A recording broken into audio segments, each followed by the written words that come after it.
ఆస్ట్రేలియాతో జరుగుతున్న ఆఖరి టెస్టులో టీమిండియాకు 4 పరుగుల స్వల్ప ఆధిక్యం లభించింది. అంటే దాదాపుగా భారత జట్టు బౌలర్‌లో ఆస్ట్రేలియా బ్యాటర్లని పూర్తిగా అడ్డుకట్ట వేసినట్టని చెప్పుకోవచ్చు. 5 టెస్టుల బోర్డర్ గవాస్కర్ ట్రోఫీలో భాగంగా సిడ్నీ వేదికగా జరుగుతున్న 5వ టెస్టులో టీమిండియా పేసర్లు సిరాజ్, ప్రసిద్ధ్ కృష్ణ నిప్పులు జరిగారు. చెరొక 3 వికెట్లతో అసలు అదరగొట్టేశారు. దాంతో 9 పరుగులకు ఓవర్‌నైట్ స్కోరు ఒక వికెట్ కోల్పోయి రెండో రోజు ఆటను కొనసాగించిన ఆసీస్ తొలి ఇన్నింగ్స్‌లో 181 పరుగులకు ఆలౌట్ అయింది.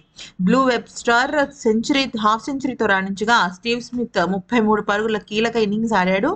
ఇక అంతే వాళ్ళిద్దరే హై స్కోరర్లు. ఇంక భారత బౌలర్‌లో సిరాజ్ 3 వికెట్లు, ప్రసిద్ధ్ కృష్ణ 3 వికెట్లు, జస్‌ప్రీత్ బుమ్రా 2 వికెట్లు, నితీష్ కుమార్ రెడ్డి 2 వికెట్లు ఇలాగా చేతికొచ్చినట్టుగా భారత బౌలర్లు ఇరగదీసేశారు. గాయంతో మధ్యలో బుమ్రా వెనుదిరిగిన సిరాజ్, ప్రసిద్ధ్ మాత్రం అద్భుతమైన ప్రదర్శన కనబరిచారు. అయితే జస్‌ప్రీత్ బుమ్రా గైర్హాజరులో విరాట్ కోహ్లీ టీమిండియాకు సారథ్యం వహించాడు. అద్భుతమైన సారథ్యంతో ఆసీస్‌ను కట్టడి చేశాడు. ఇక అద్భుతమైన బౌలింగ్ మార్పులు, ఫీల్డింగ్ సెటప్‌తో కోహ్లీ ఆకట్టుకున్నాడు.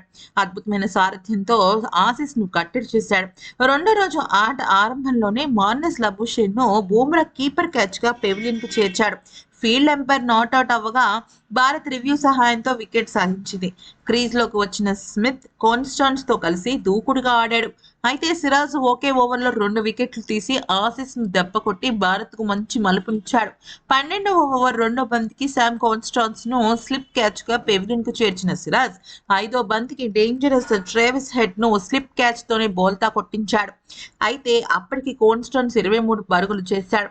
క్రీజ్‌లోకి వచ్చిన బ్లూ వెబ్‌స్టర్ సహాయంతో స్మిత్ ఇన్నింగ్స్‌ను మళ్లీ ముందుకు నడిపిస్తూ చక్కదిద్దాడు. ఓపిగ్గా ఆడిన ఈ జోడీ క్రీజ్‌లో సెట్ అయ్యే ప్రయత్నం చేసింది. హాఫ్ సెంచరీ దిశగా సాగుతున్న స్మిత్‌ను ప్రసిద్ధ్ కృష్ణ పెవిలియన్‌కు చేర్చాడు. దాంతో ఆసీస్ 101 పరుగులకే 5 వికెట్లు కోల్పోయి లంచ్ బ్రేక్‌కు వెళ్లింది. రెండో సెషన్లో ఒకే ఒక ఓవర్లో బౌలింగ్ వేసిన బుమ్రా అనంతరం మైదానాన్ని వీడాడు. టీమ్ డాక్టర్స్‌తో కలిసి స్కానింగ్‌కు వెళ్లాడు. అయితే బుమ్రా గాయంపై మాత్రం క్లారిటీ లేదు. బుమ్రా గైర్హాజరులోనే కోహ్లీ టీంను నడిపించాడు. అలెక్స్ క్యారీతో కలిసి వెబ్స్టర్ ఆచితూచి ఆడాడు.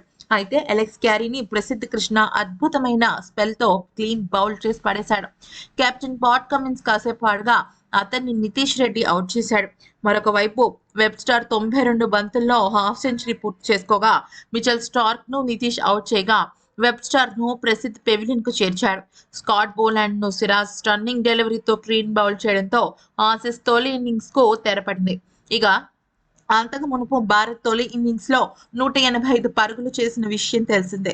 రిషబ్ పంత్ 40 పరుగులు, జడేజా 26 పరుగులతో టాప్ స్కోరర్‌లుగా నిలవగా ఆసీస్ బౌలర్లలో స్కాట్ బోలాండ్ 4 వికెట్లు తీశాడు. మిచెల్ 3 వికెట్లతో ఇండియాను పడగొట్టాడు. ఈ వీడియో కనుక నచ్చితే లైక్ చేసి సబ్స్క్రైబ్ చేసుకోండి.